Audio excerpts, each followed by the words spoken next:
அன்பே சிவம், அறிவே தெய்வம், மனமே குரு, குருவே சரணம், தன்னை அறியும் அறிவே பூரணம். பெற்றோர் வணக்கம். அன்னையும் பிதாவும் முன்னறி தெய்வமாய் அனுதினம் தொழுவது நம்முதல் கடமையாம்.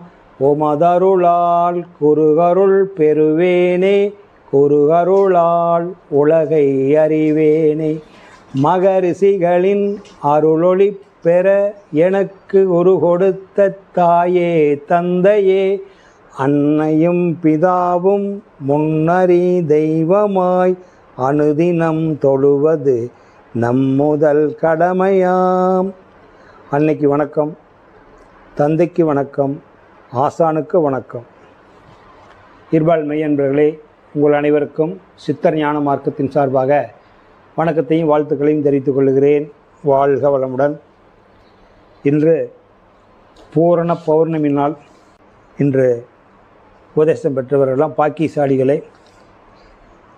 கோடியில் ஒருத்தர் தான் இருக்குமுன்னு 10,000 ஆண்டுகளுக்கு முன்னாடி வந்தவர், சுப்பிரமணியர்கிட்ட உபதேசம் பெற்றவர் அகத்தியர் பெருமான். அவருடைய ஆயுள் காலம் 10,000 ஆண்டுக்கு மேலே சொல்கிறாங்க, கரெக்டாக தெரியல. அதனால் அவர் சொல்லிட்டு போயிருக்கார், கோடியிலே ஒருவர் ஒன்று, புத்தியினால் அறிந்தோர் புண்ணியோர்கள் பூதலத்தில் கோடியிலே ஒருவர் ஒன்று, பக்தியினால் மனமடங்கிய நிலையில் நிற்பார், பாலிலே மனதை விடார் பரமஞானி. அவன் தான் பரமஞானி. பால்னா உலகம், உலக விஷயத்தில் அவன் தலையிட மாட்டான். அப்போ அத்தனை 1000 ஆண்டுகளுக்கு முன்னாடியே என்ன சனம் இருந்திருக்கும்? இங்கே ஒன்று, அங்கே ஒன்று, அங்கே ஒன்று இருந்திருக்கும். அவ்வளோதான் இருந்திருக்கு அவர் காலத்தில். அப்போவே சொல்லிட்டு போயிட்டார், 1 கோடி பேர்த்தில் சாமி கும்பிட போனால் புற வழிபாட்டில் 1 கோடி பேர் இருந்தால் உயிர் வழிபாட்டுக்கு ஒருத்தன் வருவான்னு சொல்லிட்டார். அதனால தான் பூதலத்திலே கோடியிலே ஒருத்தர் உண்டு, அகத்தியர் ஞான பாடல்னு இருக்கும். அதில் அந்த பாட்டு வரும். நீங்கள் அதுக்கு தான் அந்த பாட்டு தான் நமக்கு அத்தாட்சி. இதுக்கெல்லாம் என்ன அத்தாட்சின்னா சித்தர்களுடைய பாடல் தான் அத்தாட்சி. அப்போ பூதளத்தில் இன்றைக்கி உலகத்தில் இன்றைக்கி 850 கோடிங்கிறான். 850 கோடிக்கு 850 பேர் தான் உண்மையான ஞானி இருப்பான். நான்லாம் கூட தத்துக்குட்டி தான். அதில் பழகிறத நானும் ஒரு குழந்தை தான். 850 பேர்த்தில் நாங்கள் சிக்க மாட்டேன். அப்போ அந்த அளவுக்கு அந்த ஆன்மீகத்தை தெரிஞ்சுக்குங்களேன். ஏன்னா இது சாதாரணமான விஷயம் இல்லை. காண கிடைக்காத பொருள். விட்ட குறை தொட்ட குறை இருந்தால் தான் அது கிடைக்கும். ஏதோ ஒரு ஜென்மத்தில் நம்ம முன்னோர்கள் தெரிஞ்சிக்க முடியாத போயிடுச்சுன்னு ஏங்கி போயிருப்பாங்க. அவங்கள தான் இந்த லைனுக்கு மாற்றி விடும். போதும், இல்லை நீங்கள் தீவிரமாக உருவ வழிபாட்டில் கும்பிட்டு முக்தி அடைஞ்சிட்டீங்க, அதனால் மரணமில்லா பெருவாழ்வுக்கு போங்க அப்படின்னு சொல்லி ஆண்டவனே நம்மளை மாற்றி விட்டுறான். அதனால் இதை நானே சொன்னால் நிறைய சொல்லிக்கிட்டே போகலாம். நீங்கள் வந்தவங்க நீங்கள் கேள்வி கேட்டு தெளிவுபடுத்திக்கிங்க. நான் பெரும்பாலும் சொல்கிறது விளக்கம்தான். எப்பவுமே மாதம் ஒவ்வொருத்தருக்கும் மாதம் சொல்கிறதே தான் உங்களுக்கும் சொல்லுவேன். புதுசாக வர்றவங்க தெரிஞ்சுட்டு போய்ட்டு உங்களுக்கு இது புதுசு.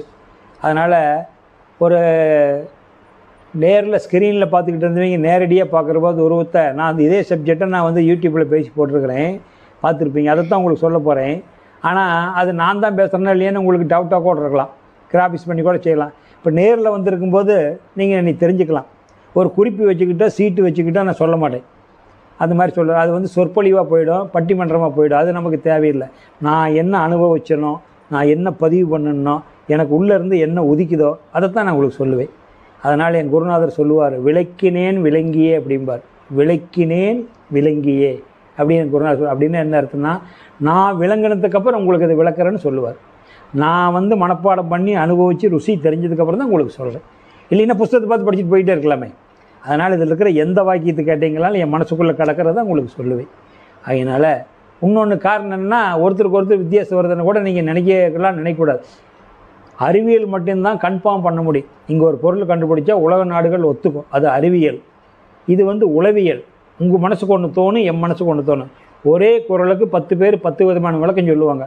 ஆனால் எல்லா விளக்கும் ஒத்து வரும். தண்ணிக்கு பல பேர் இருக்கிற மாதிரி தான். உங்களுக்கு காலையிலே சொல்லிட்டு உபதேசம் கொடுக்கும்போது அந்த மாதிரி தான் இதுலேயும். ஆகையினால இதில் அந்த சீட்டில் உங்கள்கிட்ட கொடுத்துருக்கிற சீட்டில் யாராக ஒருத்தர் மட்டும் கேளுங்க, கரெக்டாக விவரமாக கேட்குறீங்க போது. ஏன்னா எல்லாமே அந்த சீட்டு பார்த்துட்டு இருக்காதிங்க. ஒருத்தர் சீட் எடுத்து வச்சுட்டு பின்னாடி பக்கம் 2வது பாராவிட்டிருந்து கேளுங்க, நான் உங்களுக்கு சொல்கிறேன். அதுதான் போதும். யாரோ ஒருத்தர் கேளுங்க ஐயா போதும்.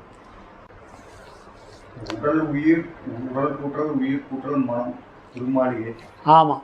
இப்போ என்னென்னு பார்த்தீங்கன்னா, அப்பா உடல், உயிர், மனம், இந்த 3 தான் நம்மக்கிட்ட செயல்படுது. இந்த 3 ஒன்றிணைந்து செயல்படும் போது இதுக்கு பேர் திருமாளிகை. என்ன மாளிகை?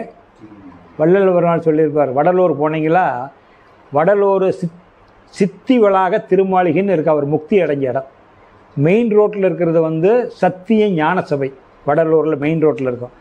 அதிலிருந்து ஒரு 4-5 கிலோமீட்டர் உள்ளே போனால் மேட்டுக்குப்பம்னு இருக்கும். அங்கே சித்தி வளாக திருமாளிகை, சித்தி அடைஞ்சது. அப்போ இப்போ நீங்கள் கட்டடம் கட்டுறீங்க, 100 அடுக்கோட கட்டுறீங்க, பெரிய மாளிகைன்னு சொல்கிறான், பெரிய பங்களான்னு சொல்கிறான். திருமாளிகைன்னு சொல்கிறான்னா மகாராஜா அரண்மனை கூட திருமாளிகைன்னு சொல்கிறதே இல்லை, வெறுமாளிகை தான் அதுக்கு பேர். திருன்னா உயிர் இருக்குன்னு அங்கே, புரியுதுங்களா? திருங்கிற வார்த்தைக்கு பேர் உயிர். நல்லா தெரிஞ்சுக்கணும்.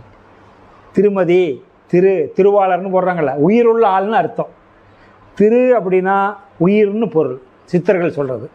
இது எனக்கு சித்தர்கள் சொன்னது, நான் விளங்கிக்கிட்டதுன்னு சொல்கிறேன். அதனால் நான் சொல்கிற வாக்கியமெல்லாம் என் குருநாதர்கிட்ட நான் கற்றுக்கிட்டதும், என்னுடைய ஆராய்ச்சியில் நான் தெரிஞ்சுக்கிட்டதும், புறத்தே இருக்கிற கடவுள் நம்ம உடம்புக்குள்ளே எங்கே இருக்கிறாருன்னு எனக்கு காட்டி கொடுங்க அப்படின்னு சித்தர்கிட்ட கேட்டுக்கிட்டதுனால வெளியே இருக்கிற கடவுளுக்கு உண்டான பேர் உடம்புக்குள்ளே எனக்கு காட்டி கொடுத்துருக்குறாங்க. இதில் விட உயர்வாக கூட வெளியே இருக்கிறவங்க சொல்லலாம், சில பேர் ஏற்றுக்கலாம், ஏற்றுக்காதையும் போகலாம். அதனால் நான் அதுக்கு வாதாட வரல. என்னுடைய மனசுக்கு தோன்றதை நான் சொல்கிறேன். இதுதான் கன்ஃபார்ம்னு நான் சொல்லலை. இதை உறுதியாகவும் ஏற்றுக்காதீங்க. சொல்லால் மட்டும் நம்பாதே, சுயமாய் சிந்தித்து தெளிவாயின்னு வேதாத்திரி மாதிரி சொல்லியிருக்கிறார். நீங்களும் சிந்திச்சு தெளிவாகுங்க. எங்கிட்ட இருக்கிற 6 அறிவு தான் உங்கள்கிட்ட இருக்குது. எனக்கு சொல்லி கொடுத்தவருக்கு 6 அறிவு தான், எனக்கு 6 அறிவு தான், உங்களுக்கு 6 அறிவு தான். அதனால் நீங்கள் சிந்திங்க. சிந்திக்கிற போது இது உங்களுக்கு நன்மைன்னு பட்டால் ஏற்றுக்குங்க. இதை விட இன்னும் கொஞ்சம் பெட்டராக இருக்குதுன்னா அதை சிந்திங்க, இதை விட்டுருங்க. ஆச்சுங்களா? ஒரு ஸ்கூட்டர் வந்தோடனே சைக்கிள் விட்டுட்டுமில்ல, கார் வந்தோடனே ஸ்கூட்டர் விட்டுட்டுமில்ல, ஒரு யாத்திரை போகிறதுக்கு எது பெஸ்ட்டாக இருக்குது அதை தான் எடுத்துக்கிறோம். அது மாதிரி தான் இந்த அறிவுக்கும். அதனால் நான் சொன்னது உயர்வான அறிவுன்னு நீங்கள் நினச்சிக்க வேண்டாம். அதனால் எது உங்களுக்கு திருப்தியாக இருக்கோ அதை எடுத்துக்கங்க. உங்களை திருப்திப்படுத்த வேண்டியது என்னுடைய வேலை. அதனால் உங்களுக்கு திரு அப்படின்னா அதுக்கு பேர் உயிர்னு அர்த்தம். மாளிகைன்னா இதுக்கு பேர் தான் திருமாளிகை. இதுதான் திருமாளிகை. சித்தி வளாக திருமாளிகைன்னு வள்ளல் பெருமான் சொல்லுவார். இதுக்கு பேர் என்ன சொல்கிறாருன்னா சித்தி வளாக திருமாளிகை. அப்போ இங்கே தான் சித்தி அடைய முடியும். சித்தி முத்தி எல்லாம் இதுக்குள்ளே தான் அடைய முடியும், வெளியே அடைய முடியாது. அப்போ இதுக்குள்ளே தான் சித்தி முத்தி அடைய முடியும்.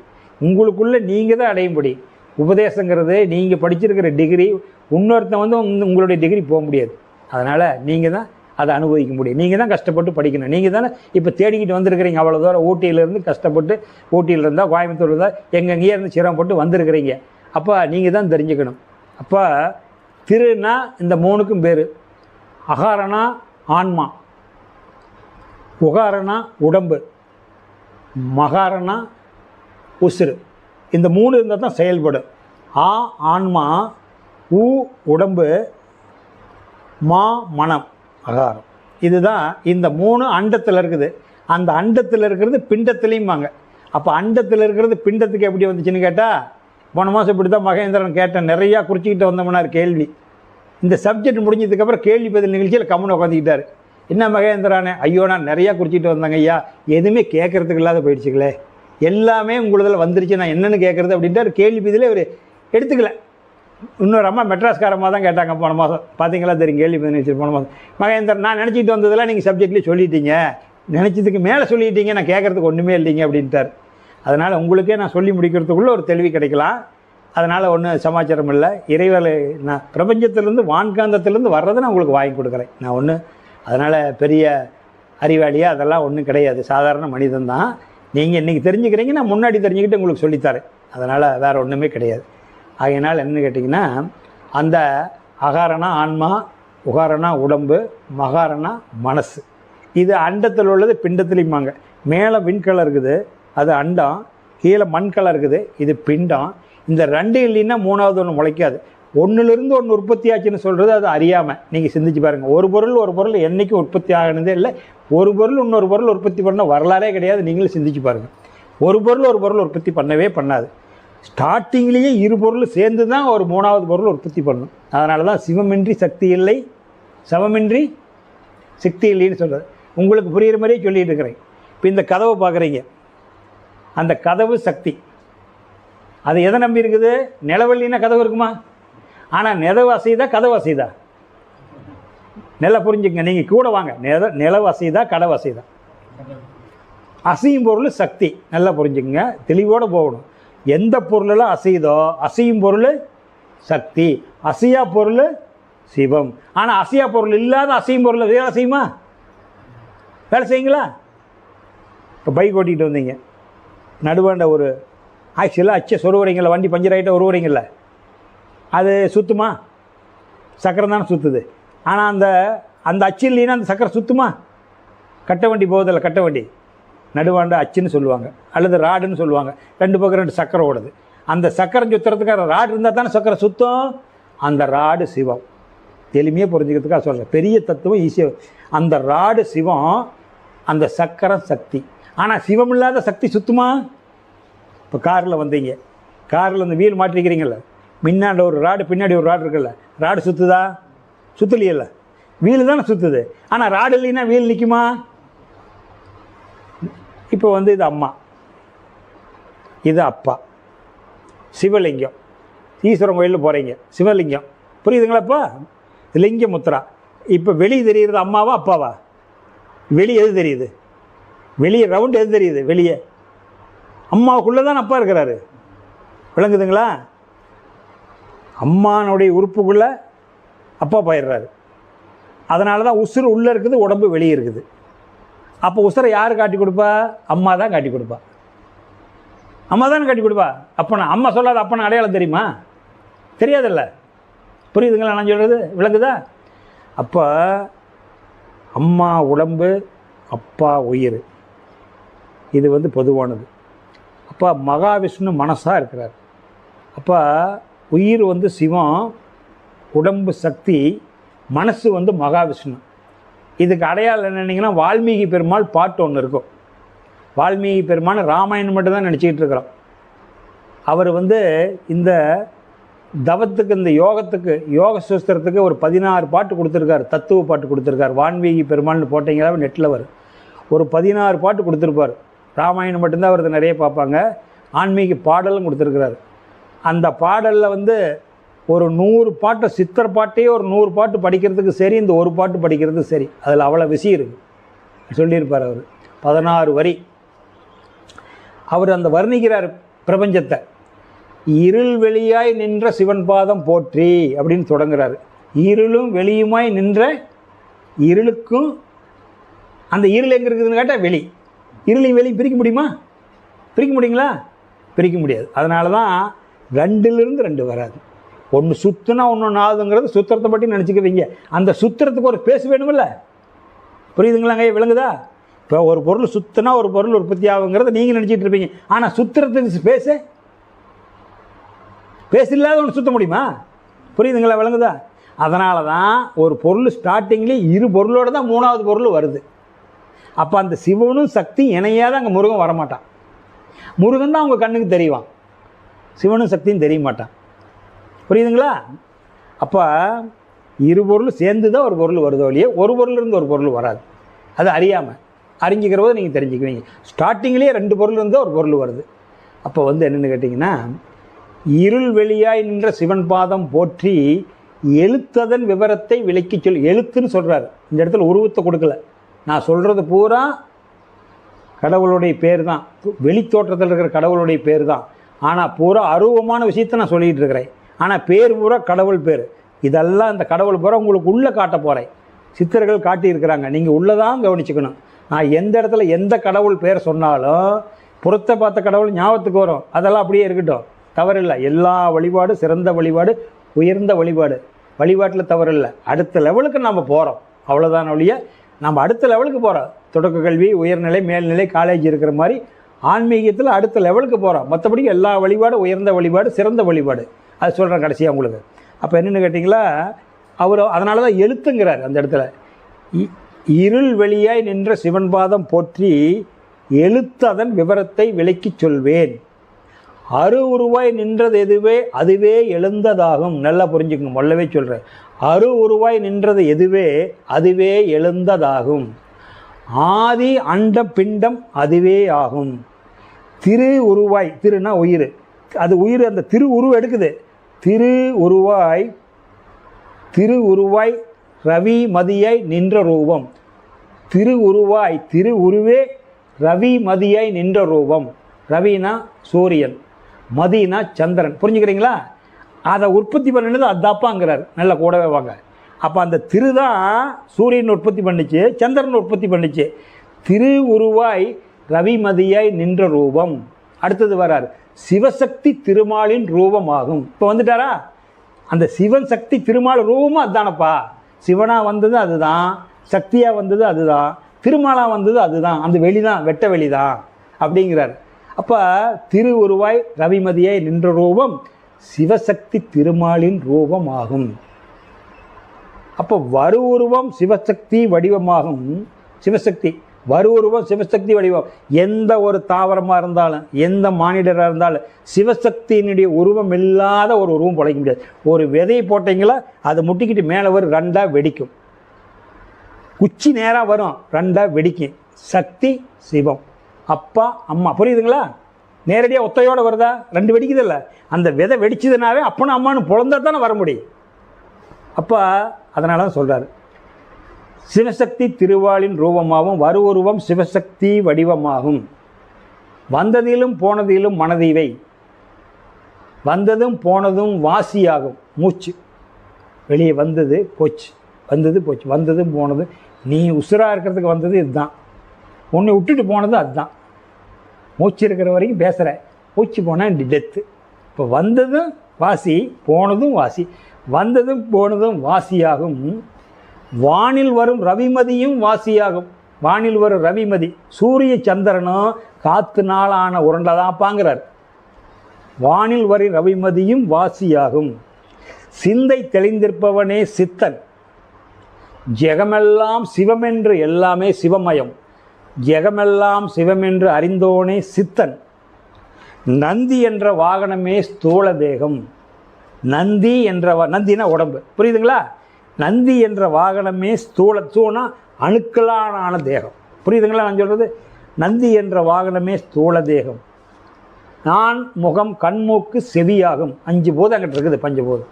நந்தி என்ற வாகனமே ஸ்தூல தேகம். நான் கண்மூக்கு செவியாகும். தந்தி முகன் சிவசக்தி திருமூச்சாகும். தந்தி ஃபைனல் கார்டு பின்னாடி இருக்குது இல்லைங்க, தந்தி மாதிரி கொடிக்கும் மாதிரி இருக்குல்ல. தந்தி முகன் சிவசக்தி திருமூச்சாகும். அப்பா மூச்சு அம்மா மூச்சு அங்கே ஏறி இறங்கிட்டு இருக்குது, 2 ஏறி இறங்கிட்டு இருக்குது. புரியுதுங்களா? தந்தி முகன், தந்தினா ஃபைனல் கார்டு கொடிக்கம்பம், தந்தினா தந்தி கம்பம், அதுதான் கம்பம். தந்தி முகன் சிவசக்தி திருமூச்சாகும். தந்தை தாய் ரவி மதி என்று அறிந்து கொள்ளே. உன்னுடைய தந்தை தாய் யார்? சூரியன் சந்திரன். சூரிய வம்சங்கிறாங்கல்ல, சந்திர வம்சங்கிறாங்கல்ல. முக்காலத்தை அப்படி தான் இருந்தது, சூரிய வம்சம் சந்திர வம்சம்னு. அப்புறம் நாம் தான் இப்போ பிரிச்சுக்கிட்டோம். அதனால் தந்தை தாய் ரவி மதி என்று அறிந்து கொள்ளே அப்படிங்கிறது இந்த பாட்டு. அதுக்கு முழுசும் போனவங்களுக்கு தெரியுதுக்காக சொல்கிறேன். அப்போ என்னென்னா, அண்டத்தில் இருந்து பிண்டம்னா இந்த அண்டம் 3 வந்து உட்காந்துக்கிட்டார். அப்போ சிவம் ஆ உகாரம் சக்தி. பெண்கள் மேல் போட்டு வைக்கிறாங்கள, சக்தி இருக்கக்கூடிய இடம். புருவ மையம் மகாவிஷ்ணு இருக்கிற இடம், இது மகாவிஷ்ணு இருக்கிற இடம். அப்போ இதுதான் இந்த அண்டத்தில். இப்போ இது பிண்டத்துக்கு வரணுமே, அப்போ தான் இனப்பெருக்கம் பண்ண முடியும். இது அப்படியே குழந்தை பிறந்து இந்த சக்தி அப்படியே தொண்டை குழிக்கு வந்து, நெஞ்சு குழிக்கு வந்து, பெருசாக தொப்புள் குழிக்கு வந்து, உயிர் நாடிக்கு வந்து சேர்ந்துருச்சு. இங்கே வந்து சேர்ற போது சிவன் அப்படியே இங்கே நின்று போயிட்டார். அங்கேருந்து ஆட்டில் கொடுக்குறார். மகாவிஷ்ணு தொப்புள் குழிக்கு வந்துட்டார்.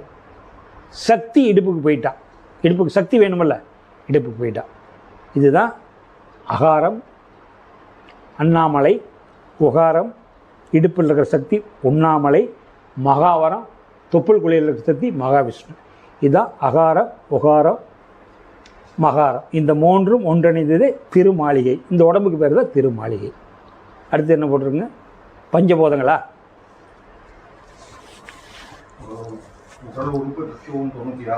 அதான் சொல்லிடு. அதான் அகர உகர மகர திருமாளிகை சொல்லிட்டேன். பஞ்சபோதங்களா?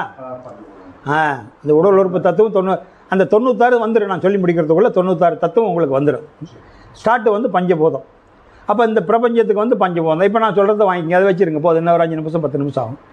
அப்போ ஏன்னா லைனாக இருக்கிறதுக்காக சொல்கிறேன். பஞ்சபோதம் அண்டத்தில் உள்ளது பிண்டத்தில்னு சொல்லிட்டுமல்ல. அப்போ அந்த பஞ்சபோதத்தை உங்களுக்கு காட்டணுமல்ல, அப்போ தானே நீங்கள் நம்புவீங்க. 5வது போதம் மண். அப்போ 5வது போதம் மண் மட்டும் இல்லை, அந்த ஏன் உலகம் முழுவதும் பஞ்சாட்சரம், உலகம் முழுவதும் பஞ்சாட்சரத்தை ஓம் நமச்சிவாய எவ்வளோ தூரம் ஒலிக்கிறாங்க, எங்கே பார்த்தாலும் ஓம் நமச்சிவாய சொல்லாத ஆள் இல்லைன்னா அந்த ஓம் நமச்சிவாயான என்ன, பஞ்சாட்சரம்னா என்னன்னு தெரிஞ்சுக்கணும். ஓம் அப்படிங்கிறது உயிர், நான் சொல்லிட்டேன். அகாரம் மகாரம் ஒன்றிணைந்தது ஓம். நமச்சிவாயங்கிறது பஞ்சபூதம். நான்னா மண், மான்னா நீர், சி வந்து நெருப்பு, வா காற்று, யா ஆகாசம், நா மா சி வா யா நமச்சிவாய ஆகாசத்துக்கு போயிடுறோம். இந்த 5 பூதமும் ஓம் நமச்சிவாயன்னா இந்த ஓம்ங்கிற உயிர்னால் ஆனது தான் இந்த நமச்சிவாய 5. அதுக்கு தான் அந்த பாட்டு சொன்னேன். அப்போ இந்த வெளி 5 இருக்கிறதுனால இந்த நமச்சிவாய 5வது மண்ணில் வந்து 5 பூதம், விண்ணிலிருந்து மண் வரைக்கும் 5 பூதம். அப்போ இந்த மண்ணினுடைய 5 தன்மையும் வெளியே காட்டுறான் கடவுள். மருதம், முல்லை, நெய்தல், பாலை, குறிஞ்சி. மண்ணில் 5 தன்மை இருக்குதுல்ல, களிமண்ணாக இருக்குது, செம்மண்ணாக இருக்குது, கருங்கல் மண் பூமியாக இருக்குது.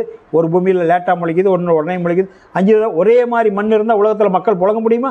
எல்லா பக்கம் மணலாக இருந்தால் களிமண் இல்லைன்னு புழங்க முடியுமா? அப்போ உங்களுடைய வாழ்க்கைக்காக கடவுள் 5 படைச்சிருக்கான் பாருங்கள். 5 விதமான தன்மை இருக்குது மண்ணில். அப்போ இந்த மண்ணில் வெளியே 5 தன்மை இருக்கிறதுனால மண்ணான உடம்புல எப்படி உள்ள அதுக்குள்ளே வயிற வயிடூரி இருக்கிற மாதிரி உங்கள் உடம்புக்குள்ள அந்த மண் 5வது போதும் 5 விதமாக இருக்குது. 1 தோல், 2 சதைகள், 3 சதையை தாங்கி பிடிச்சிருக்கிற எலும்பு, 4 எலும்பு சுற்றி ஓடுற நரம்புகள், 5 ரோமங்கள் முடி. இது 5 மண்ணுக்கு சம்மந்தப்பட்டது. தோல், சதை, எலும்பு, நரம்பு, ரோமம். உள்ளுக்குள்ள 5 இருக்குதுங்களா? சதைனா என்ன தெரிஞ்சுக்கணும்? ஹார்ட்டு, லங்ஸு, கிட்னி, மூளை, சதப்பகுதி பூரா மண்ணுக்கு சேர்ந்தது. புரியுதுங்களா? இந்த 5 தன்மை தான் உங்களுக்குள்ளே இருக்குது. 5வது பூதம். 4வது பூதம் நீங்கள் அறிவியல் பூர்வமாக தெரிஞ்சுக்கணும். 4வது பூதமாக இருக்கிறது நீர். வெளியே கடவுள் இயற்கையாக 4 நீரை காட்டியிருக்கிறான். அதுக்கு மேலே நீர் இருந்தால் நீங்கள் சொல்லிட்டு போங்க, கிளியர் பண்ணிக்கலாம். 1 மழை நீர் பார்க்குறீங்க, புரியுறீங்களா? 2 கடல் நீர் நீங்கள் கண்ணில் பார்க்குறது. இன்னொன்று ஆற்று நீர், இன்னொன்று ஊற்று நீர். இந்த 4 நீரும் மானிடர் இனம் தோன்றதுக்கு முன்னாடியே அது அமைஞ்சிருச்சு. இந்த ஆறெல்லாம் யாராச்சும் ராஜா வெட்டி இருக்க முடியுமா? வெட்ட முடியுமா? இந்த ஆறு உற்பத்தி பண்ண முடியுமா? கடல் உற்பத்தி பண்ண முடியுமா? 6 கடல், 6 கடல், மழை நீரும் ஊற்று நீர், இந்த 4 இயற்கை நமக்கு கொடுத்தது வரப்பிரசாதம். மற்ற நீரெல்லாம் உங்களுடைய அறிவை கொண்டு நீங்கள் மடம் மாற்றி வச்சுருக்கிறீங்க. டேம் கட்டிக்கிட்டீங்க, குளம் கட்டிக்கிட்டீங்க, வாய்க்கால் கட்டிக்கிட்டீங்க, வீட்டுக்கு கொண்டு வரீங்க. இது மனித அறிவை கொண்டு பயன்படுத்துகிறோம்.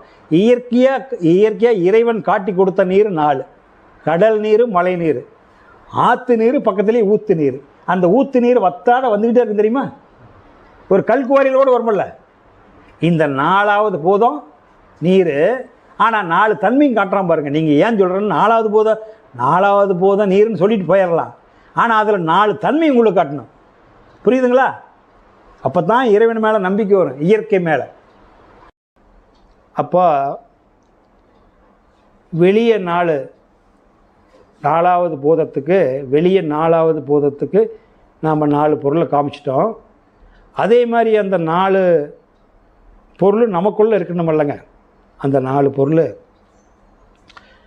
1 உடல் நீர், 2 உமிழ் நீர், 3 சிறுநீர், 4 சிகப்பு நீர். இந்த 4 நீர் நம்ம உடம்புக்குள்ளே இயற்கையாக தோன்றுறது.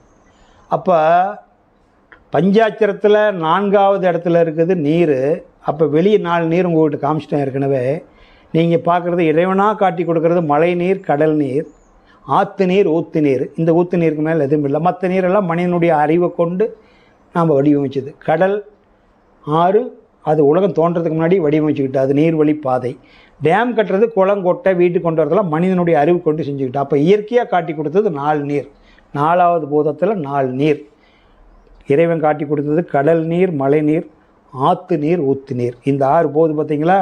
அதெல்லாம் கல் தோண்டி மண் தோன்றதுக்கு முன்னாடி உலகம் படைக்கிற போது படிக்குதுங்களா? இந்த 4 நீர் 4வது பூதத்தில் 4வது இடத்துல இருக்கிறது. 4வது பூதத்தில் வெளியே 4 காட்டுறான். அப்போ அந்த 4 உள்ளே இருக்கணுமில்ல. உடம்பு நீர் வேறு வருதில்லை, இயற்கையாக வருதில்லைங்க, நீங்கள் வரவழைக்கிறதில்ல. உடல் நீர். அப்போ உமிழ் நீர். சிறுநாக்கிலேருந்து உமிழ் நீர் வழின்னு டெத் ஆயிடுவோம். அந்த உமிழ் நீர் தான் வாழ வச்சுக்கிட்டு இருக்குது. உமிழ் நீர் இயற்கையாக சொல்கிறது. இன்னொன்று சிறுநீர். வயிறு உப்பி பேர்மேல வள்ளின்னு. இன்னொன்று சிகப்பு நீர், ரத்தம். இந்த 4 இயற்கை தோன்றுதல் உடம்புல. ஒரு 6 மாதம் முன்னாடி கன்னியாகுமரியில் ஒரு அம்மா வந்திருந்தது. அவங்க கேட்டாங்க, வேறு நீர் இதை பற்றி உடம்புக்குள்ள ஏதாச்சும் இருந்தால் சொல்லுங்கண்ணே. ஐயா கண்ணீர் வருதுங்கன்னுச்சு. இயற்கையாக வராதுண்ணே. இயற்கையாக இந்த 4 தான் இயற்கையாக வரும். கண்ணீர், வீட்டுக்காரர் போனவர், வேலைக்கு போனவர் 1 மாதம் ஆகி போச்சுன்னு வள்ளியே ஃபோனும் எடுக்க மாட்டேங்கிறாருன்னா கண்ணீர் வரும். இந்த பையன் அரியர் வச்சுக்கிட்டே இருக்குது, எல்லாம் படிச்சுக்கிட்டே இருக்குது, இது எப்போ பாஸ் பண்ணுமா தெரியலையே, ஆண்டவனே இத்தனை காசு செலவு பண்ணிட்டு படிக்க மாட்டேங்க, கண்ணீர் வரும். இது இயற்கை செயற்கையா? செயற்கை தானே. இயற்கையாக வராதில்ல, கண்ணீர் வராதில்லைங்கய்யா, வராது. அப்போ வெளியிருக்கிற 4 நீர் நம்ம உடம்புக்குள்ளே இருக்குது. அப்போ உடல் நீர், உமிழ்நீர், சிறுநீர், சிகப்பு நீர், இந்த 4 நீரும் இதுதான் 4வது போதம். 4வது போதத்துக்கு உண்டான விளக்கம். இப்போ 3வது போதம் நெருப்பு. அதில் 3 மண்டலம் இருக்குது. அக்னி மண்டலம், அக்னி மண்டலம் அந்த சுழற்சியில் பிரம்ம பிரகாச பெருவழின்னு சொல்லுவார் திருமந்திரத்தில், வள்ளல் பெருமானும் சொல்லுவார். அந்த அக்னி மண்டலம் தான் சூரிய மண்டலம் ஆகுது. சூரிய மண்டலம் சந்திர மண்டலம் ஆகுது. இந்த 3 மண்டலத்தையும் கடந்தால், அக்னி மண்டலத்தை கடந்தால் இருள்வெளி வந்துடும், முக்திக்கு போயிடுறோம். அந்த அக்னி மண்டலம் வந்து இங்கே வரும்போது, அக்னி மண்டலம், சூரிய மண்டலம், சந்திர மண்டலம், இந்த 3 மண்டலத்தையும் கடந்தால் முக்தி. இப்போ இந்த இடத்துல உங்களுக்கு ஒரு சந்தேகம் வரலாம், ஐயா மேலே அக்னி மண்டலம், அப்புறம் சூரிய மண்டலம், அப்புறம் சந்திர மண்டலம் வருது, கடைசியாக சந்திர மண்டலம். அப்போ நீங்கள் சொல்கிறது பாதத்திலிருந்து இடுப்பு வரைக்கும் அக்னி மண்டலம்னு சொல்கிறீங்க, இடுப்பிலிருந்து தோல் வரைக்கும் சூரிய மண்டலம்னு சொல்கிறீங்க, தோலுக்கு மேலே தலை உச்சி வரைக்கும் சந்திர மண்டலம்னு சொல்கிறீங்க. தலைகளாவில் தெரியுதுன்னு உங்களுக்கு தோணலாம். புரியுதுங்களா? எல்லாம் விளையுங்க. ஏன்னா ரொம்ப முக்கியமான சப்ஜெக்ட். இப்போ குழந்தை பிறக்கும்போது எப்படி வருது? தலை வருதா கால் வருதா? தலை தானே வருது. அப்போ தலை வர்றபோது முதல்ல தெரிகிறது சந்திரன் தானே தெரியுறான், பூமிக்கு பக்கத்தில் இருக்கிற கோள். அப்போ சந்திரன் தானே வருது. தலைப்பு சந்திரன் பகுதி தானே முதல்ல வருது. சந்திரனுக்கு அடுத்து சூரியன் பார்க்குறீங்களா? சூரியனுடைய தலைக்கு கீழே தோலிலிருந்து இடுப்பு வரைக்கும் அடுத்தது பகுதி வருதா? 3வதாக தானே கால் வருது. புரியுதுங்களா? அப்படி தானே வருது குழந்தை. அப்போ கால் பாதத்திலிருந்து இது வரைக்கும் இடுப்பு அக்னி மண்டலம். சக்தி வேணுமில்ல உடம்புக்கு. இந்த சூரிய சக்திங்க இருந்தால் தலை வெடிச்சு போயிடாது, தாங்க முடியுமா? உள்ள அம்மா இருந்து தாங்கிக்கிறா குளிர்ச்சியாக. அப்போ இடுப்புலேருந்து தோல் வரைக்கும் சூரியன். என்னென்ன சாப்பிட்றீங்க, என்னென்ன வர்றீங்க எல்லாம் டிரான்ஸ்ஃபர் பண்ணணுமில்ல. நெருப்பு வேணுமில்ல, சூடு வேணுமில்ல. இல்லைன்னு போட்டதெல்லாம் சீரணாகாதல்ல, சூடு வேணுமில்ல. அப்போ இதெல்லாம் குளிர்ச்சியாக இருக்கிறதுக்கு தலை. அதனால் பாதத்திலிருந்து இடுப்பு வரைக்கும் அக்னி மண்டலம், இடுப்புலேருந்து தோல் வரைக்கும் சூரியன் மண்டலம், தோல்லிருந்து தலை உச்சி வரைக்கும் சந்திர மண்டலம். 3 மண்டலத்தையும் கடந்தால் முக்தி. இப்போ நீங்கள் வந்து ஔவையாருடைய விநாயகர் அகவல் பாட்டை கேளுங்க. நான் சொன்னதுக்கப்புறம் வீட்டில் போய் சாயந்தரம் போட்டு கேளுங்க. அதெல்லாம் நான் முழுசாக படித்து வைக்கல, உங்களுக்கு விளக்க சொன்னால் போது 2 மண்டலத்தை கடந்தால் நீங்கள் முக்திக்கு போயிடுறீங்க, அவ்வளோதான். சந்திரன் சூரியன் அக்னி மண்டலத்தையும் கடந்தால் 3 மண்டலத்தையும் கடந்தால் முக்தி. அதனால் உங்களுக்கு வந்து மெயினாக 5 உபதேசத்தில் 3 உபதேசம் முக்கியமாக வச்சுருக்கிறேன். 3 உபதேசம் தெரிஞ்சுக்கிட்டீங்களாவே போதும். 5ல் மற்றது 2 எக்ஸ்ட்ரா அது தேவையில்லை. அது ரொம்ப வாழ்க்கையை வருது. தனிமையில் இருக்கிறவோ தெரிஞ்சுக்கிட்டால் போதும். இப்போதைக்கு நீங்கள் 3 உபதேசம் வாங்கிட்டீங்களா போதும். அந்த 3ஐயும் அடைஞ்சால் முக்தி. அப்போ 2வது போதை வந்து வெளியே 2 காட்டுறான் கடவுள். அங்கே விண்ணிலிருந்து வரும்போது 2வது போதம் காற்று. காற்றுல எத்தனை விதம் இருக்குது? 1 தென்றல் காற்று, 1 புயல் காற்று. இந்த 2 காற்றுக்கு மேலே வெளியே காற்று இல்லை.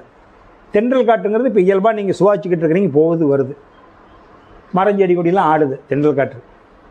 ஒரு சமயத்தில் ஆக்ரோஷம் வருதில்ல, புயல் காற்று. காற்றுல வந்து எத்தனை விதம் வெளியே கடவுள் காட்டுறான்? 2 விதம். பொங்கலுக்குள்ளே இயல்பாக மூச்சு போயிட்டு வந்துட்டு இருக்கிறது, அது தென்றல் காற்று. அது உள்நாடி நடுநாடி காற்று. மூக்கில் வெளியே வந்துக்கிட்டு போட்டுருக்கல, இது வெளிக்காற்று. ஒன்று உள்காற்று, அது தானியங்கி இயக்கம். இது மனவிரும்பி இயக்கம். மனவிரும்பி இயக்கத்துக்கு உண்டான காற்று மூச்சில் வெளியே வந்துட்டு போயிட்டு வந்துட்டு இருக்குது. ஊர் பம்பெல்லாம் வாங்கிட்டு போகுது, வெளியே வருது. இன்னொருத்தன் பேசிகிட்டு இருக்கிற வார்த்தையெல்லாம் உள்ள கொட்டி போட்டுருது. இது மனசு விரும்புது. மனசு விரும்பாத மூச்சை வெளியே விடாது இருந்தால் அந்த குப்பையை தூக்கிட்டு வருமா? காற்று வெளியே போகணில குப்பையை வலிச்சிக்கிட்டு வருமா? அதனால தான் மகான்கள் மக்கள் மத்தியிலிருந்து ஒதுங்கி இருக்கிறாங்கன்னா, உன்னுடைய பேச வேண்டியதே இல்லை, உன்னுடைய எண்ணம் பூரா அவங்களுக்குள்ள போய் பூந்துக்கும் காற்று வழியா. சாதாரணமான விஷயம் இல்லைங்க இது. நீங்கள் பேசி அவங்க கேட்கணுங்கிறதே இல்லை. மனசுக்குள்ள ஓடுதுவார் என்ன, இந்த காற்றுல போய் ஓடிடும், அவங்ககிட்ட போய் ஒட்டிக்கும். அதனால தான் அவங்க தனிமையில் இருக்கிறது, சந்திக்காது. வேறு ஒன்றும் இல்லை. உச்ச நிலைக்கு போனவங்க பயிற்சி இருக்கிற வரைக்கும் தான் சொல்லித் தருவாங்க. பயிற்சி முழுமையடைகிறது அவங்க சொல்லித் தர மாட்டாங்க அவங்க. ஏன்னா இதை மாதிரி சொல்லி விளக்க வைக்க முடியாது மக்களுக்கு. அவங்க எவ்வளோ கஷ்டப்பட்டு வந்திருப்பாங்க, தனிமையில் தான் இருப்பாங்க, விரும்புவாங்க. அதனால் 2 காற்று இருக்குது. ஒன்று உள் சுவாசம், அது தானியங்க இயக்கம். எப்படி தானியங்க இயக்கம்? நாமளே விரும்பாத எப்படி இயங்கன்னு நீங்கள் நினைக்கலாம். இப்போ நீங்கள் படுத்து தூங்கிடுறீங்க, அது உள்ளுக்குள்ளே ஹார்ட்டு, லங்ஸு, கிட்னி, சிறுங்குடல், பெருங்குடல்லாம் வேலை செய்யலைன்னா உசுறு போயிடாது. அப்போ அது தானியங்க இயக்கம். அது உள்மூச்சு. மன விரும்பி இயக்கம் அது வெளிமூச்சு. அதனால் வெளியே தென்றல் காற்று, புயல் காற்று இருக்குது. உங்கள்கிட்ட 2 காற்று இருக்குது. முதல் போது ஆகாசம் அல்லது விண்ணு.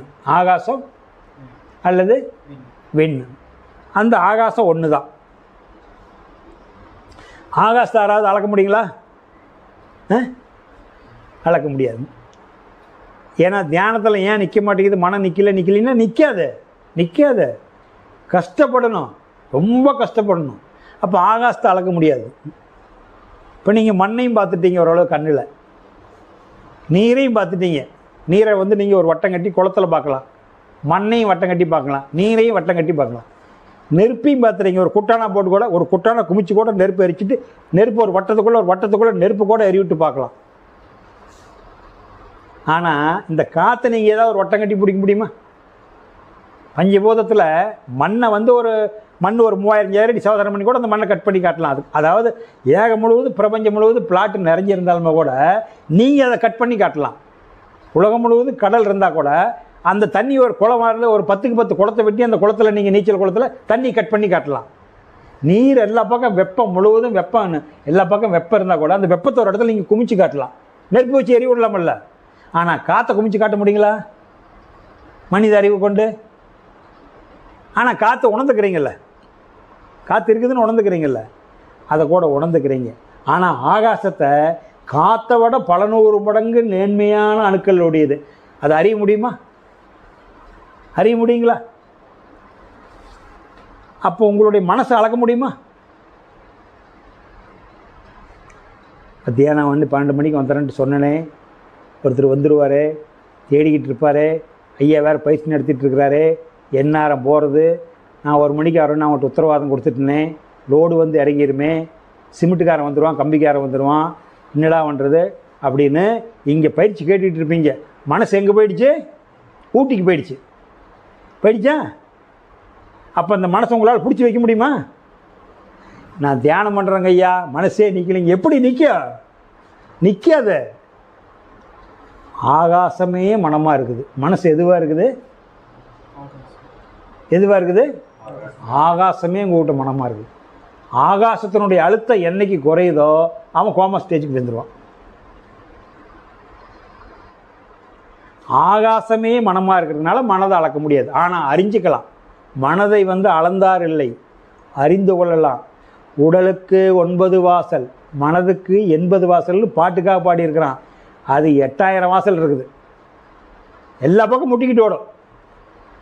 அப்புறம் எனக்கு மனசுங்க பூர்வ மத்தியில் நிற்கலையேன்னா ஒரு நாள் உபதேசம் வாங்கணுன்னு நிற்கிங்களா? குறைஞ்சபட்சம் 3 வருஷத்துக்காவது தவம் பண்ணணும், தொடர்ந்து பண்ணணும்.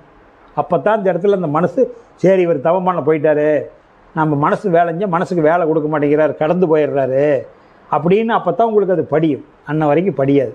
பெரிய முற்ற காலமாடு வாங்கிட்டு வந்துட்டீங்க, காங்கேயம் காலமாட்டை, சீர்து கிட்ட போக முடியாது. அதை உங்கள் வழி கொண்டு வரதுன்னா கொஞ்சம் கொஞ்சமாக அதுக்கிட்ட பழகி அதுக்கிட்ட ஆகிறது குறைஞ்சது உங்களுக்கு 6 மாதம் ஆயிடாது. முட்டி தள்ளிட்டு போயிருங்க இல்லாட்டி. அப்போ நான் உபதேசம் வாங்கிட்டுங்க, கண்ணு போட்டுனா மனசு நிற்கலையேன்னு கேட்பாங்க. நிற்காத இருக்கிறதா மனசு. அது உசுறு போனால் தான் நிற்கும். மனசு அலைபாயக்கூடாதுன்னா உசுறு போயிடணும். உசுறு போனால் மனசு அலைபாயாது. அப்புறம் நடக்கிற காரியமா?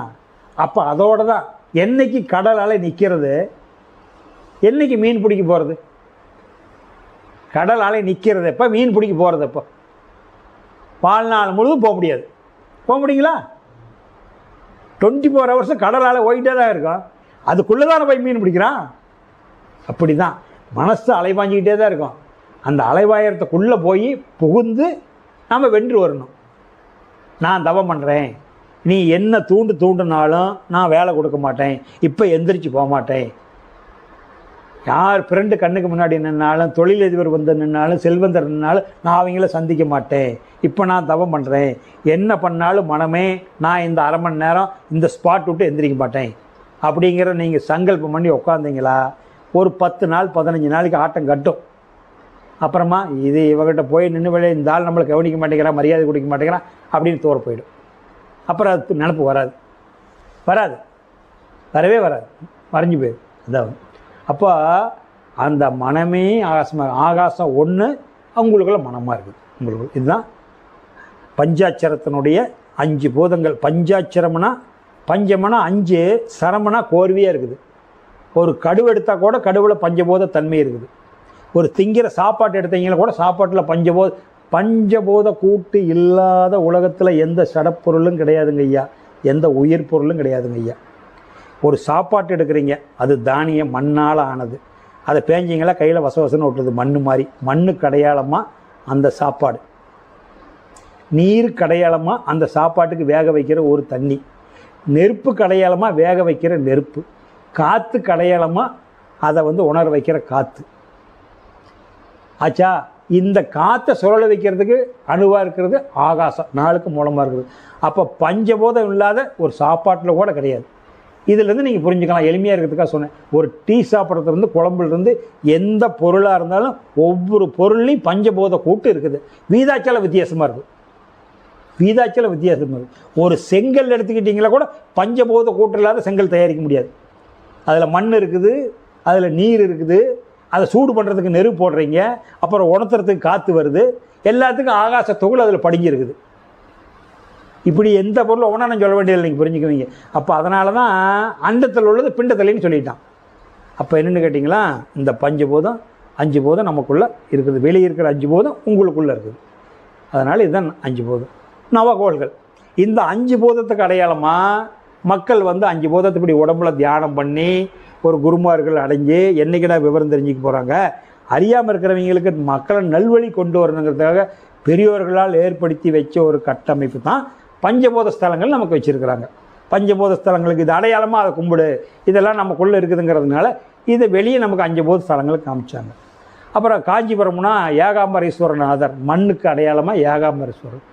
காஞ்சிபுரம் மண்ணுக்கு அடையாளமாக ஜம்புலிங்கேஸ்வரர் திருவானைக்காவலில், ஜலகண்டீஸ்வரர் ஜம்புலிங்கேஸ்வரர் திருவானைக்காவலில் நீருக்கு அடையாளமாக. நீர் அங்கே ஸ்தலமாக நீர் போயிட்டே இருக்கும் பார்த்தீங்களா, சாமி இருக்கிற இடத்துல பள்ளமாக இருக்கும். அதுக்கு நீர் ஸ்தலத்துக்காக திருவானைக்காவலில் சம்புலிங்கேஸ்வரர்னு காமிச்சாங்க. நெருப்புக்கு அடையாளமாக திருவண்ணாமலையில் அக்னிலிங்கம் அக்னீஸ்வரரை காமிச்சாங்க. காற்றுக்கு அடையாளமாக காளகஸ்திரியில் வாயுலிங்கம், காற்றுக்கு அடையாளமாக காளகஸ்திரியில் வாயுலிங்கத்தை வச்சாங்க. விண்ணுக்கு ஆகாசமாக உருவம் கிடையாது. சிதம்பரம் போனீங்களா, ஒரு பிளாங் பேஸில் தங்கத்தினால் ஆன வில்வ மாலை ஒன்று செவுத்தில் மாட்டியிருப்பாங்க, உருவம் இருக்காது. முன்னாடி நுழையும் போது நடராஜர் சிலை இருக்கும். விண்ணில் நடனம் அணுக்கள் ஆடுதல்ல, விண் ஆடுதல்ல, நடனம் ஆடுதல்ல, விண்ணுக்கெல்லாம் அணுக்கள் ஆடுதல்ல. அதனால தான் விண்ணுக்கு அணுக்களுக்கு அடையாளமாக நடராஜர் சிலையை வச்சாங்க. விண்ணில் டான்ஸ் ஆடிக்கிட்டு இருக்கிற மாதிரி, விண்ணில் பிரபஞ்சம் விண்ணு சுழற்சிக்கு அடையாளமாக நடராஜர் சிலையை வச்சு காமிச்சாங்க. விண்ணில் அணுக்கள் ஆடிக்கிட்டு இருக்குது, அதுக்கு அடையாளமாக நடராஜர் சிலையும். அந்த விண்ணுக்கு மேலே போயிட்டீங்கன்னா வெளியில் ஒன்றுமே இல்லை, அதுக்கு உருவத்தை காட்ட முடியாது. வெளியிலிருந்து தான் விண்ணு சொல்லிக்கிட்டு இருக்கிறதுனால விண்ணு சொல்லிட்டு இருக்கிறது அந்த வெளியாப்பா, வெளிதாப்பா மூலம், அதுதான் முடிவு, அதுதான் ஆதி, அதுதான் அந்தம். அப்படிங்கிறதுனால சிதம்பரத்தில் பிளாங் பேஸில் தங்கத்தினால் ஆன வில்வ மாலை போட்டிருப்பாங்க. இது பஞ்சபூத ஸ்தலம். மண்ணுக்கு காஞ்சிபுரம், நீருக்கு திருவானைக்காவல், நெருப்புக்கு திருவண்ணாமலை, காற்றுக்கு காளகஸ்திரி, விண்ணுங்கிற ஆகாசத்துக்கு சிதம்பரம். 5 கோயிலை காமிச்சாங்க. நவகிரகஸ்தலம் வெளியே இருக்கிறது. இந்த திருவாடுதுறைங்கிற ஊரில் அந்த சூரியனார் கோயில் இருக்கும், திங்களூரில் சந்திரன் கோயில் இருக்கும், வைத்தீஸ்வரன் கோயிலில் செவ்வாய்க்கு இருக்கும், திருவெண்காடு புதன் சிலை இருக்கும், ஆலங்குடியில் வியாழன் இருக்கும் குரு பகவான், அப்புறம் குச்சனூரில் வெள்ளிக்கு இருக்கும் சுக்கிர பகவான், சனிக்கு திருநள்ளாறில் இருக்கும், ராகு திருநாகேஸ்வரம், கேது திருப்பெரும்பள்ளம். இந்த 9 நவகிரக ஸ்தலங்கள் வெளியே காமிச்சிருக்காங்க. இந்த 9 நவக்கிரக ஸ்தலங்களும் கடவுள் வந்து உங்களுக்கு படைச்சிருக்கிறான். வெளியே இருக்கிற 9 கோளுக்கும் உங்களுக்கு தொடர்பு உண்டு. பஞ்சபூதத்தை முதல்ல உங்களுக்கு சொல்லிட்டேன், உங்களுக்கு உடம்புக்குள்ளே இருக்குது, உங்கள் உடம்புல காமிச்சாச்சு. இந்த நவக்கிரக ஸ்தலமும் உங்களுக்குள்ளே இருக்கணுமல்ல. அப்போ வலது கண்ணு சூரியன், வலது கண்ணு சூரியன், இடது கண்ணு சந்திரன், சூரியன் சந்திரன், வலது நாசி செவ்வாய், இடது நாசி புதன், வலது காது வியாழன். குரு உபதேசம் கொடுக்கறது, அப்பனுக்கு பாட சொன்ன சுப்பரையாம்பா குரு உபதேசம் கொடுக்கறது வியாழன். இது வந்து வெள்ளி, இடது காது வெள்ளி. நாக்கு சனி, மலதுவாரம் ராகு, ஜதத்துவாரம் கேது. இந்த 7 கோள்களும் உள்வாங்கும் தன்மையுடையது. பார்க்குறீங்க, கேட்குறீங்க, பேசுகிறீங்க, சுவைக்கிறீங்க, உள்வாங்கும் தன்மையுடையது. அதனால் 7 நாள்கள், 7 வண்ணங்கள், வானவில்லு 7, அந்த 7 வானவில்லுக்கு 7 கலர் செட் பண்ணாங்க, 7 நாள் செட் பண்ணாங்க, 7 கோள் செட் பண்ணாங்க. இது உள்வாங்க. ராகு கேதுக்குன்னு தனியாக ஒரு கிழமை கிடையாது.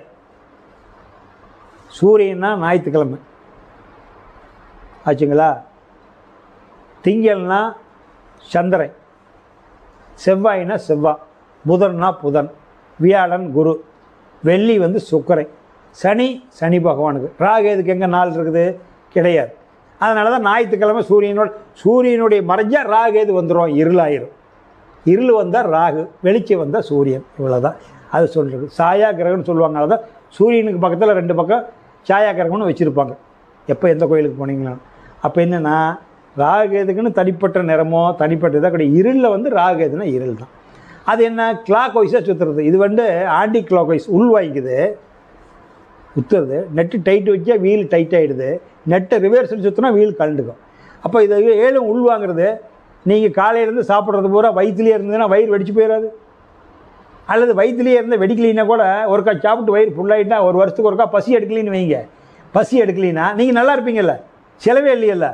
அப்போ உங்களுக்கு ராகு நடக்குது, கேது நடக்குது, நேரமே சரியில்லைங்கிறான். இப்போ ராகு கேதுக்கு வெளியே தள்ளிக்கிட்டே இருக்கிறானே, ரிவர்ஸில் சுற்றுதே, சாப்பிட்டதெல்லாம் வெளியே போயிடுது.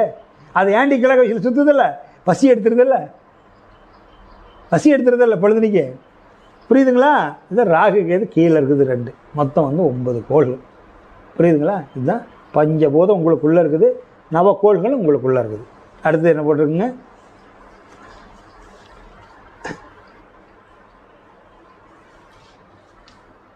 ஆதாரம் மாறுங்க. 6 ஆதாரம். ஆதாரம் மாறுனா 6 ஆதாரம் உங்கள்கிட்ட இருக்குது. இதுதான் இந்த உடம்புக்கு உண்டான ஆதாரம் 6 இருக்குது. மூலாதாரம், சுவாதிஷ்டானம், மணிப்பூரகம், அநாதகம், விசிக்தி, ஆக்கினை. இந்த 6 ஆதாரமும் உங்கள்கிட்ட இருக்குது. இதுதான் ஆதாரம் 6 உடம்பு ஒன்று. தத்துவம் சொல்கிறது 6 ஆதாரம் உங்களுக்குள்ளே இருக்குது. 6 ஆதாரத்துக்கு அச்சரம் 51 இருக்கும். அச்சரம் வந்து 51ன்னா இந்த எந்திர மந்திரமெல்லாம் கட்டுறவங்க இந்த பேரை மாற்றி போட்டு மந்திரமெல்லாம் சொல்லி தருவாங்க. நமக்கு அந்த எந்திர மந்திரம் கட்டுறதெல்லாம் கிடையாது. அதை காட்டி கொடுக்குறதா உங்கள்கிட்ட வேலை. ஏன்னா மனசு போனால் எல்லாம் போச்சு. அதனால் பேச்சை குறை மூச்சை பிடிப்பாங்க சித்தர்கள். சும்மா பேசி காற்றை வெளியே அனுப்பாதரா, எந்திர மந்திரமெல்லாம் சொல்லிக்கிட்டு இருக்காத, வேஸ்ட்டாக போயிடுவேன். எதுவுமே சொல்லாத கம்முன்னு இதுதான் தத்துவம். தத்துவத்தை தெரிஞ்சுக்கிட்டு இதுன்னு தெரிஞ்சுக்கிட்டா சிவனை நினச்சிக்கிட்டு இருப்பாங்க. அதனால் ஆனால் உங்களுக்கு விளக்கணுங்கிறதுனால அதை சொல்கிறேன். அச்சரம் 51ன்னா இந்த 6 ஆதாரத்துலேயே 51 அச்சரம் இருக்குது. அது என்னென்னு கேட்டிங்கன்னா, இந்த 72,000 நாடி நரம்புகளுக்கு அடையாளமாக அங்கங்கே பிரிஞ்சு போகும் ஒவ்வொரு பாயிண்ட்டுக்கு. அது மூலாதார, சுவாதிஷ்டானம், மணிப்பூரகம், அநாதக, விசிக்தி, ஆக்கினிக்கிறமல்ல. அது இங்கிலீஷ் சொன்னால் பீனியல், பிட்யூட்டி, தைராய்டு, பாரா தைராய்டு, தைமஸ், அஜீரன்னு சொல்கிறோமல்ல. இந்த மாதிரி அந்த 7 மையத்தையும் இயங்குறது அந்த 51 அச்சரம்னு சொல்லுவாங்க. அந்த நரம்புகள் பிரிஞ்சு போகிறது அங்கங்கே. அதுக்கு வந்து தாமரையாக வச்சுருக்காங்க சித்தர்கள். மூலாதாரம்னா அந்த தெய்வம், மூலாதாரத்தில் இருக்கிற தெய்வம் வல்லப்ப கணபதி. அதனால தான் கணபதி வணங்கிட்டு நீங்கள் மேலே போவாங்க. எங்கே போனாலும் ஒரு பூஜை செஞ்சால், ஏன்னா மண்ணால் ஆன மண்ணில் இருக்கிறார், மண்ணுக்கு அடையாளமாக இருக்கிறது மூலாதாரம் தான். அதனால் மண்ணில் கணபதி கும்பிட்டு ஒரு பூஜை பண்ணுன்னா அவரை வணங்கிட்டு தான் மேலே போக முடியும். கணபதி வணங்காத போக முடியாது. அதுக்காக மூலாதாரத்தில் இருக்கிறது, அந்த மூலாதாரங்கிற இடத்துல, அந்த ஓம்ங்கிற இடத்துல இருக்கிறது வல்லப்ப கணபதி, வல்லம்மை தாய். மூலாதாரத்தில் இருக்கிறது.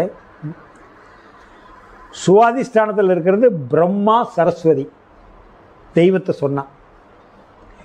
மணிப்பூரகத்தில் இருக்கிறது வந்து மகாவிஷ்ணு மகாலட்சுமி திருப்பார் கடலில் பள்ளி கொண்டிருக்கிறாங்க.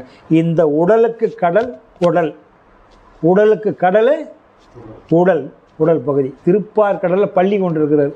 அங்கே தான் அரைக்கிறார். சாப்பிட்டதெல்லாம் அரைச்சி பள்ளி கொண்டு கூழ் பண்ணி பிரம்மாவுக்கு அனுப்புகிறார் மகாவிஷ்ணு. அதனால் அங்கே மகாவிஷ்ணு மகாலட்சுமி இருக்கிறாங்க. அநாதகத்தில் ருத்ரன் பார்வதி இருக்கிறாங்க. விசுக்தியில் மகேஸ்வரன் மகேஸ்வரி தாய் விசுக்தியில் இருக்கிறாங்க. சோடி சோடியாக நான் சொல்கிறேன். புருவமயத்தில் சக்தியும் சிவனும் இருக்கிறாங்க. சதாசிவம் சக்தி, சதாசிவம் சக்தி இங்கே இருக்கிறாங்க. சிவம் வரமாட்டார். சிவத்துக்கு கீழே வேலை கிடையாது. சிவத்துக்கு பிரபஞ்சத்தில் வேலை கிடையாது.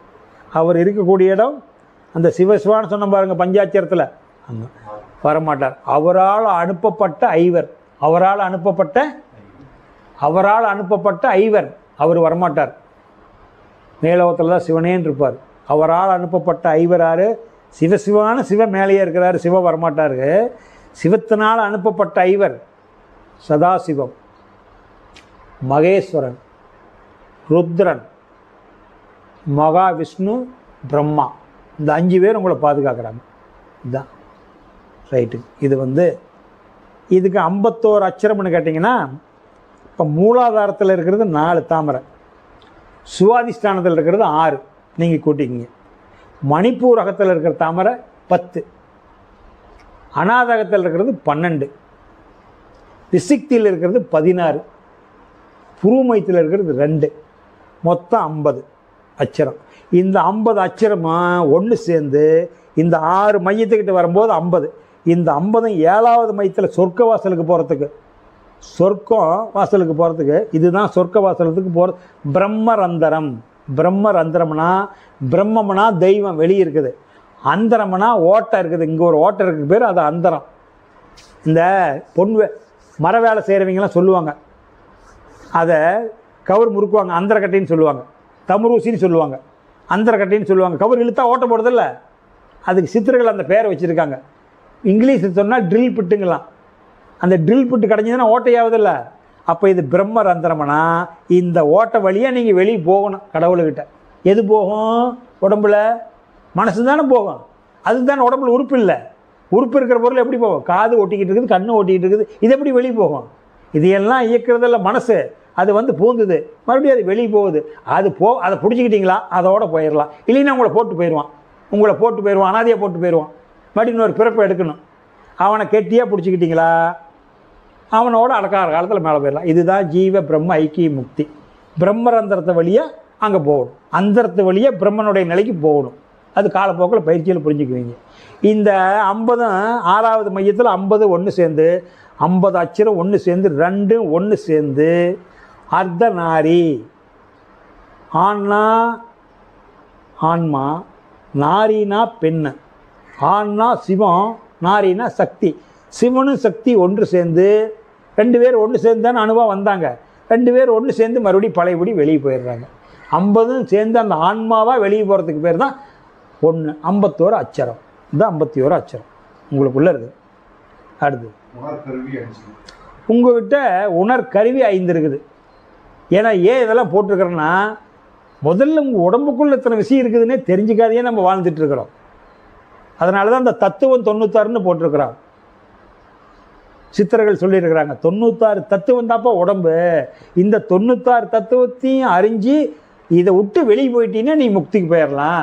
உனக்குள்ளே இருக்கிற கருவியே உன்னால் அறிஞ்சிக்க முடியலையே, எங்கெங்கேயே காடு மேடு மலையெல்லாம் அலையிறியே. உன்னுடைய உடம்பை பற்றியே உனக்கு தெரியாத ஊரை தெரிஞ்சு நீ என்ன பண்ண போகிற? உன்னை பற்றி உனக்கு தெரியலையே, உன்னை பற்றியே நீ தெரிஞ்சிக்காத ஊர் உலகத்தை தெரிஞ்சு அடுத்தவன் கட்டி வச்சதை பார்த்து அழகுபடுத்தி நீ சிக்கி என்ன பண்ண போகிற? சொல்லு பார்க்கலாம். அப்போ உணர்கருவிகள் 5. இது வந்து ஆன்மீகத்தில் பஞ்ச ஞான இந்திரியம்னு சொல்லுவாங்க. நீங்களாம் நல்லா ஆன்மீகத்தை வார்த்தையை அர்த்தம் புரிஞ்சுக்கணுங்கிறதுனால பிரித்து சொல்கிறேன். பஞ்சன்னா 5, உங்களுக்கு புரிஞ்சுக்குவீங்களா? பஞ்சன்னா 5, ஞானம்னா அறிவு. அப்போ இந்திரியம்னா உறுப்புகள். பஞ்ச ஞான இந்திரியம். பஞ்சன்னா 5, ஞானம்னா அறிவு, இந்திரியம்னா உறுப்பு. பஞ்ச ஞான இந்திரியம். அப்போ ஞானம் எதுனால உருறீங்க? காதால் கேட்குறீங்க, கண்ணால் பார்க்குறீங்க, மூக்கால் நுகர்றீங்க, நாக்கால் சுவைக்கிறீங்க, தோலால் உணர்றீங்க. யாராவது தொட்டால் உணர்றீங்கல்ல, இது பஞ்ச உணர்கருவிகள் 5. செயல் கருவிகள் 5. அடுத்தது செயல் செய்யணுமில்ல. செயல் கருவிகள் உங்கள்கிட்ட 5 என்ன இருக்குது? கை, கால், வாய், மலத்துவாரம், ஜலத்துவாரம். புரியுதுங்களா? இந்த 5 செயல்படுதில்ல, இது செயல் கருவிகள் 5. பார்த்தா சாதாரணமாக இருக்குங்க, இதுதான் ஆன்மீகம். இதையே தெரிஞ்சிக்க முடியலைன்னா நீங்கள் கண்ணை மூடிக்கிட்டு எத்தனை வருஷம் உட்காந்து இருந்தாலும் முக்தியெல்லாம் அடைய முடியாது. பித்து முடிச்ச மாதிரி இருக்கும், மெண்டலான மாதிரி, சித்த பெருமை முடிச்சுங்கன்னு சொல்லுவாங்க. சித்த பெருமை மாதிரி ஆயிரும். சிந்திச்சு தெளிவாகிற போது நீங்கள் விழிப்பு நிலையிலே இருப்பீங்க, சித்த பிரமையாட்ட உட்காந்துட்டு இருக்க மாட்டீங்க, ஆனால் எங்கேயும் சிக்க மாட்டீங்க.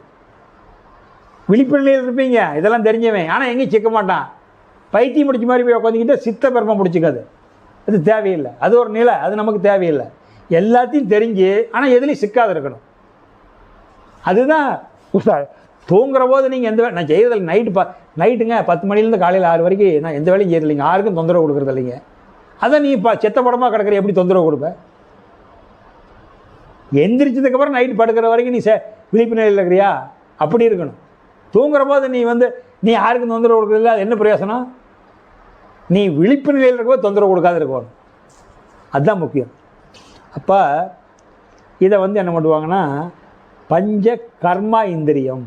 கர்மானா செயல், பஞ்சன்னா 5. முதல்ல சொன்னது பஞ்ச ஞான இந்திரியம், அது அறிவுக்கு உண்டானது 5. இது பஞ்ச கர்மாந்திரியம், கர்மானா செயல். அப்போ செயல் கருவி 5 என்ன? கை, கால், வாய், மலத்துவாரம், ஜலத்துவாரம், அல்லது குதம், குறின்னு சொல்லலாம். இந்த 5 செயல் கருவிகள். இது 5 செயல் கருவிகள் 5. அப்புறம் அவஸ்தை 5.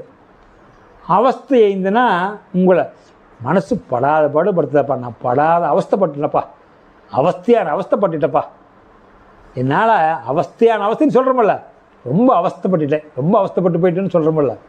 அப்படின்னா இந்த மனது 5 விதமாக வேலை செய்யும், அதுக்கு மேலே வேலை செய்யாது. ஆனால் ஒவ்வொரு ஸ்டேஜ்லேயும் ஆயிரக்கணக்கான பிரிவு இருக்குது, உட்பிரிவு. அது மொத்தம் 5 விதமாக தான் உங்கள் மனசு வேலை செய்யும், 5 மாதத்துக்கு மேலே வேலை செய்யாது. அதனால் சித்தர்கள் அவஸ்தை 5ன்னு வச்சுருக்காங்க. அது அவஸ்தை 5ன்னா அதுதான் அந்த அவஸ்தை 5. அந்த அவஸ்தை 5ங்கிறது ஒன்று விழிப்பு நிலை. இப்போ நீங்கள் விழிப்பு நிலையில் தான் வந்தீங்க, காரை ஓட்டிக்கிட்டு விழிப்பு நிலையில் தான் போக போகிறீங்க, விழிப்பு நிலையில் தான் கேட்குறீங்க. இந்த விழிப்பு நிலைங்கிறது பொதுவானது. நீங்கள் தூங்குற வரைக்கும் விழிப்பு நிலையில் என்னென்னமோ செய்கிறீங்க, ஆயிரக்கணக்கான செயல்பாடு இருக்கலாம். விழிப்பு நிலையில் உங்கள் மனம் செயல்படுது. இன்னொன்று உறக்க நிலை, இன்னொன்று கனவு நிலை, கனவு காண்கிறீங்க. இந்த 3க்கு மேலே மனம் செயல்படுற வழி உண்டா? வழி உண்டுங்களா? வேறு விதத்தில் செயல்படுதா? ஒன்று அவேர்னஸ், இன்னொன்று ஸ்லீப்பிங், இன்னொன்று ட்ரீம். அப்போ ஜாக்கிரதா, உறக்கா, சொப்பனம்பாங்க ஆன்மீகத்தில். ஜாக்கிரதையாக போயிட்டு வாப்பா, பார்த்து ஜாக்கிரதையாக போயிட்டு. ஜாக்கிரதானா அவேர்னஸ், விழிப்பு நிலை. உறக்கானா ஸ்லீப்பிங், தூக்க நிலை. ட்ரீம்னா கனவு நிலை, சொப்பனா. புரியுதுங்களா? நீங்கள் முதல்ல இந்த ஆன்மீக வார்த்தைக்கு பூரா சந்தேகமெல்லாம் தெரிஞ்சுக்கணுங்கிறதுனால தான் நான் உங்களுக்கு அதில் விளக்குறேன். இதை புரிஞ்சுக்கிட்டீங்களே தானாக வந்துடும். இதையெல்லாம் விளக்காத நீங்கள் வெறும் தியானத்தை கண்ணை மூடி பண்ணுங்கன்னு தொட்டு கும்பிட்டு போனால் 10 வருஷம் பண்ணிங்களான்னு தியானம்லாம் வராது. தியானம் இப்போ உங்களுக்கு தொட்டு காமிச்சு பாரு, வெறும் 5 நிமிஷம் அந்த இடத்துல கவனிக்க வேண்டியது அவ்வளோ. இனிமேல் உபதேசம் பொழுதுனிக்குமா கொடுக்க முடியும்? பள்ளிக்கூடத்தில் போய் அட்மிஷன் ஒர்க்காக தானே போடுவீங்க, பொழுதுனிக்குமா அட்மிஷன் போடுவீங்க? படித்து வர வேண்டியது அவன் பொறுப்பு தானே, மாணவனுடைய பொறுப்பு தானே. அட்மிஷன் போட்டாச்சு உங்களுக்கு இன்றைக்கி, அவ்வளோதான். ஆனால் அதில் இருக்கிற சிரமத்தை எடுத்து சொல்லணுமில்ல. அதனால் தான் அவஸ்தை 5ங்கிறது இதில் 3 விதம் போச்சுங்களா. துரியம், துரியாதீதங்கிறது அது ஆன்மீகத்துக்கு உண்டான அறிவு வழிக்கு நம்மளை கொண்டு போகிறது. இது துரியம். துரியாதீதங்கிறது வெளியே. உச்சி துரியம், பிரம்மரந்திரம் துரியம். ஆதி மையம் துரியாதீதம். உங்களுக்கு அடுத்த நிலை உச்சி மையம் தவம் தருவேன், அதுக்கு அடுத்த நிலை ஆதி மையம் தவம் தருவேன். அதுதான் அந்த 3 மண்டலத்தையும் கடந்து போகிறது. அடுத்த உபதேசம் உங்களுக்கு இந்த உச்சி மையம், இப்போ புருவ மையம் கொடுத்துருக்குறேன். இன்னும் 2 மாதம் கழித்து வந்தீங்களா உச்சி மையம் தருவேன். அதனால் இது துரியம் துரியாதீதம்.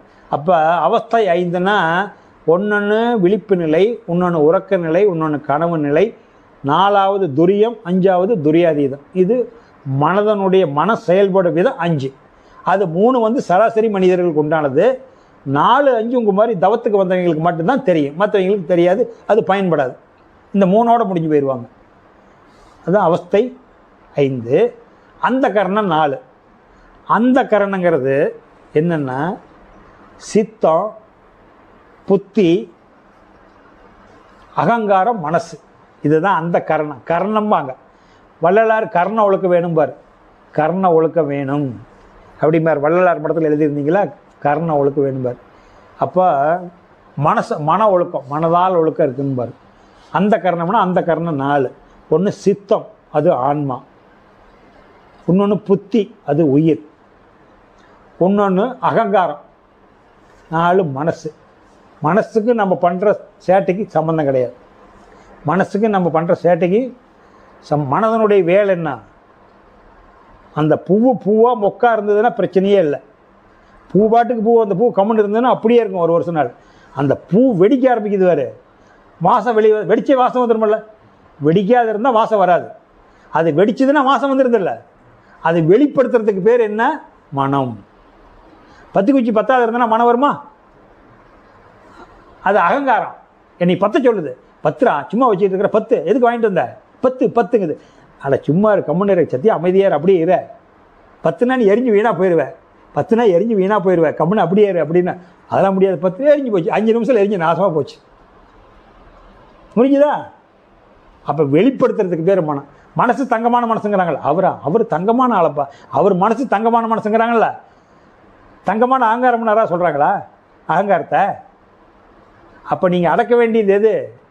மனசு இல்லை, அகங்காரத்தை. நீங்கள் அடக்க வேண்டியது மனம். அடக்க முடியாது, மனசாரு அடக்க முடியாது. அது அறியாமையில் சொல்கிறது. மனசை அறிஞ்சு அகங்காரத்தை அடக்கணும். அதனால தான் பத்திரிகையார் சொல்லுவார், அகங்காரத்தை உள்ளடக்கி, உள்ளே அடக்கிற வெளி விட்டுறாத, ஐம்புலனை சுட்டு அறுத்து தூங்காமல் தூங்கி சுகம் பெறுவது எக்காலம் அப்படிம்பார். கடையில் ஒரு பயிர் வாங்கிட்டு வரீங்க, காற்றுல மண்ணை நோண்டி அந்த பயிர் போட்டால் குப்பு குப்புன்னு முளைச்சிருமில்ல. அந்த பயிரை வறுத்துடுறீங்க, வறுத்து டப்பாவில் வச்சுட்டா அதை எடுத்து காலத்து போட்டால் எங்கே போட்டால் முளைக்குமா? வறுத்து பயிர் முளைக்குங்களா? அவித்தை வித்தை முளையாதே. அந்த வித்தையை அவிச்சிட்டீங்க. அவித்தை வித்தை எந்த பொருளை அவிச்சிட்டாலும் அது உசுறு போயிடுதல்ல. அதை மாதிரி அவிச்சிட சொல்கிறார். அகங்காரத்தை அறுத்துருங்கிறார். மனசு தங்கமான மனசுங்கிறாங்கல்ல மகேந்திரா. அதனால் நிறைய பேர் தெரியாது, மனசு அடப்பாங்க. மனசை அடக்க முடியாது. மனசுக்கு வேலையே கிடையாதுங்க. நீ நினைக்கிறீர்கள் உள்ள அந்த நினச்சதை வெளிப்படுத்துது வேறு. நினச்சது நினச்சிவாங்களே உள்ள அமைக்கி போட்டால் அப்படியே இருக்கும். அது துடிக்குது வேறு அகங்காரம். அந்த வெளிப்படுத்துறதுக்கு பேர் மனசு. ஆமாம், ஆன்மாவுக்கு அதுக்கு சம்மந்தம் இல்லை. உசுருக்கும் மனசுக்கும் தொடர்பு. ஆனால் உசுறு சொல்லும், இந்த மனசு சொல்லும். மனசுங்கிறது உசுறு. இந்த அகங்காரம் கேட்காது. டே நீ போகிற வழி சரியில்லை, நீ போகிற ரூட் சரியில்லை, சித்தியை சொன்னால் கேளு, கம்முன்னு நீ கம்முன்று. நானாச்சு பாட்டு வந்துடுறேன், எங்கேயே போ. அது போய் வாதாட ஆன்மா கிட்ட. இந்த உசுறு, நான் படாத பாடுபட்டுக்கிட்டு உடம்புல சிக்கிக்கிட்டேன், நீ சித்திரவதைப்படுத்துகிறானே ஆண்டவனே, நீ மேலே சிவனேன்னு இருந்துக்கிட்டு இருக்கிறிய, என்னை அனுப்பிச்சிட்டு நான் படாத பாடுபடுறேன் அவனுக்குள்ளே பூந்துக்கிட்டு. அவனால் இன்னும் கேட்க மாட்டேங்கிறான். அவனுக்கு மனசு கொடுத்துட்டோம், 6வது அறிவை கொடுத்துட்டோம். அவன் நம்ம சொல் பேச்சு கேட்க மாட்டான். பிரேக் இல்லாத வண்டி ஓட்டிகிட்டு இருக்கிறான். ஆக்சிடெண்ட் ஆகிற வரைக்கும் அவனை நிறுத்த முடியாது. வித்து பிரேக்கில் போனால் கையை காமிச்சா நிறுத்துவான். வித்தவுட் பிரேக்கில் போகிறான் நிறுத்த மாட்டான். வண்டி ஆக்சிடெண்ட் ஆகிற வரைக்கும் அவனை கையில் பிடிக்க முடியாது. எங்கேயோ போயிட்டு வரட்டும். பையனை கல்யாணம் பண்ணி வச்சுட்டீங்க, பிள்ளையை கல்யாணம் பண்ணி வச்சுட்டீங்க, பிள்ளை ஷாப்பிங் போகணுங்கிறான். அப்பா ஜாக்கிரதையாக பார்த்து போயிட்டு வைப்பாங்கிறாங்க. சரிம்மா நாங்கள் போயிட்டு வரோம்மா ஜாக்கிரதையான அப்பா மாடி சொல்லிட்டு போகிறீங்க. 2 ஐட்டம் சொல்லிட்டு போகிறீங்க, 3வது ஐட்டம் சொல்லுது, மறுபடியும் 4வது ஐட்டம் அம்மா ஜாக்கிரதை. ஏங்க நமக்கெல்லாம் ஒத்து வராதுங்க, அம்மோட்டுக்கு பாருங்கள் அப்படிங்கிறவங்க வீட்டுக்காரி. என்னன்னு கேட்குறீங்க? என்ன எப்போ புறப்பட்டாலும் ஜாக்கிரதையாக போயிட்டு வாங்க, ஜாக்கிரதையாக வாங்குறாங்க, ஜாக்கிரதையாக வாங்குறாங்க. பெரிய பொழப்பா போச்சு. ஏன் நீ கல்யாணம் பண்ணிக்கிட்டீங்க? கல்யாணம் பண்ணால் இருந்திருக்கலாமே. எப்போ பார்த்தாலும் அங்கே போகாது இங்கே போகாது அப்படி போகாத கேட்காது. 60 சொல்கிறத 20 கேட்காது. 65 சொல்கிறத 25 கேட்குமா? கேட்காது. 2 பேர் புருஷன் பொண்டாட்டி பேசிக்குவாங்க. நம்ம பெற்று அப்போ சொல்கிறார், அப்பா சிவன் தான் சிவனேன்னு இருக்கிறவடாச்சே, பெத்த மனசு தாங்காது. நான் தான் சொன்னேன்ல, அவங்கள வேறையாக வச்சிடலாம், அது சொல் பேச்சு கேட்காது. பெற்றுட்டோம், அவனுக்கு ஒரு ஓட்டை கொடுத்து தடியாக வச்சிடலாம், எங்கேயோ முட்டி மோதி கடைசியாக வந்து சேருட்டு. அப்புறம் அது போய் ஆக்சிடென்ட் ஆகி 2 கோடி 3 கோடி கடப்பட்டுக்கிட்டு மறுபடியும் அப்போ மாட்ட வந்து விழுவுதில்ல. சமுதாயத்தில் அப்படி தான் நடக்குது, அப்படி தான் நடக்குது. அதனால் அந்த ஆன்மா சொல்லிடும், அவன் அனுபவிச்சுட்டு வரட்டும், மனசை கொடுத்துட்டான். ஏன்னா மனசு சுதந்திரமாக கொடுத்ததுக்கப்புறம் கட்டுமானம் பண்ணக்கூடாதில்ல. நேச்சர் ஆனவனை நம்ம கட்டுமானம் பண்ண முடியாதில்லைங்க. நேச்சர் ஆனவனை கட்டுமானம் பண்ண முடியாதில்ல. அவனை சுதந்திரமாக விட்டுட்டான், சுதந்திர அறிவு, அவன் பொழைச்சி வரட்டும் போ. அதனால் அதுதான் நம்மகிட்ட வந்து இந்த அந்த கரணம் 4. அடுத்தது வந்து அந்த கரணங்கிறது. அதனால் மலம், மும்மலம், 3 ஆணவம், கண்மம், மாயை, இந்த 3 மலத்தையும் கழிச்சிடணும். ஏன் மலம்னா அது அழுக்குன்னு அர்த்தம். இந்த 3 உடம்புலேருந்து நம்மளை அழிச்சிடணும். அழிச்சாத்தான் நாம் நிம்மதியாக இருக்க முடியும். புரிச்சிங்களா? ஆணவம், கண்மம், மாயை. ஆணவங்கிறது என்ன? இது எடுத்தாலும் தான்கிற அகம்பாகம், தான் தனது, தான்கிற அதிகாரப்பற்று, தனதுங்கிற பொருள் பற்று. மகான்கள் சொல்லுவாங்க, தான் அப்படிங்கிற அதிகாரப்பற்று, தனதுங்கிற பொருள் பற்று. இதுதான் ஆணவம், கண்மை. இந்த 2ம் தான்கிற அதிகாரப்பற்றும் தனதுங்கிற பொருள் பற்றும் இருந்ததுன்னா புருஷ பொண்டாட்டி மாதிரி அதுங்களுக்கு 6 குழந்தை பிறந்துடும். காமம், குரோதம், லோபம், மோகம், மதம், ஆச்சரியம், பேராசை, சினம், கடும்பற்று, முறையற்ற பால் கவர்ச்சி, உயர்வுதான்மை, மனப்பான்மை, வஞ்சம், இந்த 6 துர்க்குணங்களும் வந்து பூந்துக்கும். தாங்கிற அகமாக இருந்தால் மலத்தில் ஆணவம். கர்மம், கர்மானா செயல், நான் செய்கிற செயல் தான் கரெக்டு, நான் போகிற வழிபாடு தான் கரெக்டு, நான் கும்பிடாத வழிபாட்டையே நீ கண்டுபிடிச்சி எனக்கு சொல்லிட்டேன், நான் எவ்வளோ நாளாக அங்கே போயிட்டுருக்கிறேன், எவ்வளோ நாளாக அந்த வழிபாடு பண்ணிக்கிட்டு இருக்கிறேன், எனக்கு தெரியாத கடவுளையே நீ சொல்கிற, பெரிய இடத்துக்கு போயிட்டு என்னமோ தியானங்கத்துக்கு போகிற அங்கே போகிறேங்கிற, எனக்கு தெரியாத கும்பிட்ற இன்னும் அங்கே போய் கூப்பிட்றேன், நான் கும்பிட்ற தெய்வத்தை விட உஷ்ண தெய்வம் எங்கடா இருக்குதுமா. ஏன்னா அகமானத்திலே இருப்பான், அகம்பாவம் மாற்ற முடியாது. அப்போ ஆணவம், அது கர்மா, கர்மான செயல், அவன் செய்கிற செயல் தான் சொல்லுவான், நம்மளுக்கு ஒத்துக்க மாட்டான். மாயை, இந்த மாய வலையில் சிக்கிக்கிட்டான் பிரபஞ்சத்தில் எல்லாத்தையும். அந்த மாய வலையிலேருந்து அவனால் வெளியே வர முடியல. அந்த மாயிலிருந்து வெளியே வரணும். பொய் உலகத்தில் மாட்டிக்கிட்டான், மெய் உலகத்துக்கு அவனால் வர முடியல. மெய் உலகத்துக்கு வர்றதுன்னா அவங்க மாதிரி சச்சங்கத்தில் வந்து கலந்து கேட்குற போது தான் வெளியே வர முடியும். அப்போ அந்த ஆணவம், கண்மை, மாயை, இந்த 3லேயும் இருந்து வெளியே வந்தால் தான் மனசு முக்திக்கு போக முடியும். உபதேசம் 3 விதமான உபதேசங்கள். இந்த உபதேசம் வாங்கி தவம் பண்ணும்போது தான் இந்த ஆணவம், கண்மமாக இருந்து நம்ம மீண்டு வர முடியும். இப்போ 1ஆம் உபதேசம் உங்களுக்கு கொடுத்தாச்சு. அப்போ இந்த உபதேசத்துக்கு அடையாளமாக ஆண்டவன் வெளி இயற்கை காமிச்சிருக்கிறான் நம்மக்கிட்ட. நான் உங்களுக்கு தொட்டு கொடுத்தேன், தொட்டு கொடுத்தா எப்படி இங்கேயே சக்தி வந்துருமா அப்படின்னு ஒருத்தங்காமா, என்னமா ஒரு தொட்டு கொடுத்தாராமா, நான் தொட்டு கொடுத்தனால வரல, உள்ளுக்குள் இருக்கிறத காமிச்சு கொடுத்தேன். நீங்கள் தப்பாக புரிஞ்சுக்க வேண்டாம், நான் என்ன கரண்டாக வச்சுருக்கிறேன், இடத்த காமிச்சு கொடுத்தேன், இந்த இடத்துல இருக்கிறதப்பா கவனியப்பா அப்படின்னு. அவ்வளோதான் காமிச்சு கொடுத்தனோட எனக்கு ஒருத்தர் காமிச்சு கொடுத்தாரு, ஒருத்தர் காமிச்சு கொடுத்தாரு. அதனால் இருக்கிறத காமிச்சு கொடுக்க முடியாது. கொடுக்குற மாதிரி இருந்தால் எல்லாத்துக்கு முக்தி கொடுத்துடலாமே. அவன் ஏன் சிரமப்படுறான், நாரி நலங்கி போகிறான். முக்தி கொடுத்தா அருமையாக போயிடுவான்ல சிவனடியார்கிட்ட, நார வேண்டியது இல்லையில. முக்தி கொடுக்க முடியாது, முக்திக்கு கஷ்டப்படணும். புக்தி கொடுப்போம், என்ன கொடுப்போம்? புத்தி. புத்தியை கொடுத்தா புத்தியை வச்சு நீங்கள் தான் முக்தி அடையணும். புரியுதுங்களா? புத்தி தான் கொடுக்க முடியும், முக்தி கொடுக்க முடியாது. புத்தியை வச்சு நீ முக்தி அடையணும். அப்போ என்ன ஆச்சுன்னு கேட்டிங்கன்னா, உங்களுக்கு இந்த பறவைகளாக இருக்கல, கோழி விட்டுட்டு முட்டையெல்லாம் விட்டுட்டு பறவை, அதை அந்த முட்டையை அடியில் வச்சு மேலே அடக்காக்குதில்ல, சூடுபட்டு தானே அது பஞ்சு வரி. அதுக்கு பேர் பரிச தீட்சை. இப்போ நான் உங்களுக்கு தொட்டு கொடுத்தேனில்ல, தொட்டு கொடுத்து பார்த்தீங்களா, அந்த முட்டையும் கோழியும் ஜாயிண்ட் ஆகிறதுனால அது 2 சூடுபட்டு கொடுக்குறதுனால பரிச தீட்சை. இப்போ உங்களுக்கு பரிச தீட்சை கொடுத்துருக்குது. இது வருது. அடுத்தது நயன தீட்சை. வெளியே இயற்கை காமிச்சிருக்கிறான்.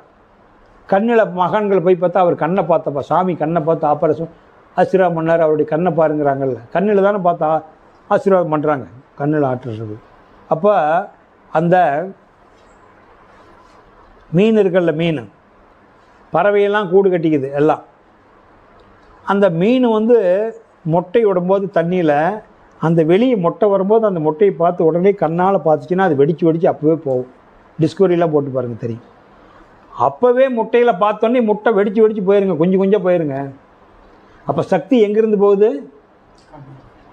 இது வந்து நயன தீட்சை, நயன பார்வை பார்க்குறான்னு சொல்கிறோம்ல, நயன தீட்சை. அப்போ இங்கே சக்தி இருக்குது. ஒன்று சக்தி இங்கே இருக்குது, இது பரிசு தீட்சை. ஒன்று சக்தி இங்கே இருக்குது, இதுக்கு பேர் நயன தீட்சை. ஒன்று சக்தி இங்கே இருக்குது, கையிலையும் தொடமாட்டேன், கண்ணிலையும் பார்க்க மாட்டேன். மகேந்திரா துரியம் பண்ணிகிட்டு இருக்கிற, துரியத்திலிருந்து அப்படியே ஒவ்வொரு அடியாக எந்திரி, போ. சந்திரனை பாரு, பூர்ண சந்திரனை பாரு, சூர்ண சந்திரனை பாரு. இப்படி சொல்லுவேன், நிறைய கோல் சொல்லுவேன், அது வேண்டாம், சொல்ல வேண்டாம், அது 3வது. சரி, இப்படி சொல்லிக்கிட்டே போவேன்.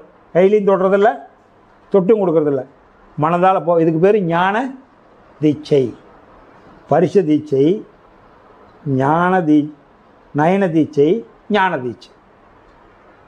பரிச தீட்சை, நயன தீட்சை, ஞான தீட்சை. அப்போ ஞானம்னா எப்படிங்க? நீங்கள் உட்காந்துக்கிட்டு சொன்னால் அந்த இடத்துக்கு எங்களுக்கு மனம் போகுமானா, உன்னுடைய மனதை அங்கே கூட்டி போவார் சொல்லித்தர்றவர். அதுக்கு அடையாளம். அப்போ தான் நீங்கள் நம்புவீங்க. மனசனுக்கு எதாக இருந்தாலும் உத்தரவு கன்ஃபார்ம் பண்ணணுமில்ல. ஆன்மீகமாக இருந்தால் அந்த காலத்தில் ஆன்மீகத்தை சொன்னால் குரு சொல்லு மாறாத கேட்டுக்கிட்டான். இப்போ ஏன் எதுன்னு கேட்பான், அவனுக்கு விளக்கணும். ஆமை இருக்குதல்ல, ஆமை அது வந்து கடலில் தான் பெரும்பாலும் வாழும். அது முட்டை எங்கே விடும்? மேட்டு பகுதியில் தான் விடும். கடலுக்குள்ளே விட்டால் தண்ணிக்குள்ளே போயிடாது. அது அங்கே தான் உயிர் வாழ நீஞ்சிக்கிட்டு, அது நீர் வாழ்வேனா. அந்த ஆமை மீன் வந்து அதுக்குள்ளேயே சுட்டு அதுக்குள்ளேயே குஞ்சு வெடிக்க வச்சிருது. ஆமை மட்டும் முட்டை தரிக்கிற காலத்தில் இனப்பெருக்கம் பண்ணுற போது மேட்டுக்கு வந்து அந்த மணல் பகுதியிலேயே மண் பகுதியே இருக்கிற இடத்துல சனங்க நடமாட்டம் இல்லாத இடத்துல மண்ணை நோண்டிட்டு முட்டையெல்லாம் விட்டுரும். மண்ணை மூடிட்டு போயிடும். முட்டை எத்தனை முட்டை விடுதோ அத்தனையும் விட்டுரும். விட்டு முடிச்சுட்டு மண்ணை மூடிட்டு அது பொழப்ப தேடி போயிடும். அது என்னைக்கு அதுக்கு டைமோ அதுக்கு தெரியும். கடல்லேருந்து அது நினைக்கும் இந்த முட்டை வெடித்து அங்கே போயிடும். முட்டைக்கு அதுக்கு சம்மந்தம் இல்லைங்க. ஆச்சரியமாக இருக்குது இல்லை? இதுக்கு பேர் ஞான உபதேசம். அப்போ உபதேசத்தில் 3. அதனால் இவ்வளவு சமாச்சாரம் வந்து இந்த ஆன்மீகத்தில் இருக்குதுங்க. கொஞ்சம் கொஞ்சமாக தெரிஞ்சுக்கலாம். இப்போ நான் உங்கள்கிட்ட சொன்ன வரைக்கும் 96 தத்துவம் வந்திருக்கும். கூட்டி பார்த்தீங்களா? பஞ்சபோதத்திலேருந்து கூட்டினீங்களா? கூட்டி பாருங்கள். உபதேசம் 3 வரைக்கும் 96 வந்திருக்கும். இதில் வந்து இந்த 96 தத்துவத்தில் இன்னும் சில பேர் 2 ஒரு நம்பர் மாற்றி போட்டு வேறு உதாரணம் சொல்லுவாங்க. எனக்கு உதிச்ச உதாரணம் உங்களுக்கு நான் சொல்லிட்டேன். இந்த 96 வருதுங்களா? எண்ணி பார்த்துக்குங்க. அவ்வளோதான். இதான் தத்துவம் 96. இன்னும் நிறையா விஷயம் இருக்குது. 7 வகை பிறப்பு இருக்குது, 4 வகை வித்து இருக்குது, 3 வகை முக்கிய சக்தி இருக்குது, பில்லி சூன். அதெல்லாம் வந்து அடுத்த கிளாஸில் வச்சுக்கலாம். இப்போ இது போதுமானது. எல்லாம் ரொம்பவும் கொடுத்தாலும் உங்களுக்கு சோர்வு தட்டும். நான் குத்துருக்கிறத பூரா கொடுத்தாலும் உங்களால் ஏற்றுக்க முடியாது. அதனால் அடுத்த கிளாஸுக்கு நீங்கள் வரும்போது அடுத்தாப்பில் அந்த சப்ஜெக்டை வச்சுக்கலாம். இதில் இருக்கிறதெல்லாம் நான் கற்று உள்ளுக்குள்ளே பதிவு பண்ணி நான் உங்களுக்கு வெளியே சொல்கிறது, அனுபவித்து சொல்கிறது. அவ்வளோதான். அதனால் நாம் வந்து இந்த தெய்வீக சச்சங்கத்தை இதோட நிறைவு செய்து கொள்ளலாம். மீண்டும் அடுத்த பௌர்ணமிக்கு சந்திப்போம். எல்லா உயிர்களும் இன்புற்று வாழ்க, கொல்லா விரதம் குவளையமெல்லாம் ஓங்குக, நல்லோர் நினைவு நாடெங்கும் பரவுக, வள்ளல் மலரடி வாழ்க வாழ்கவே.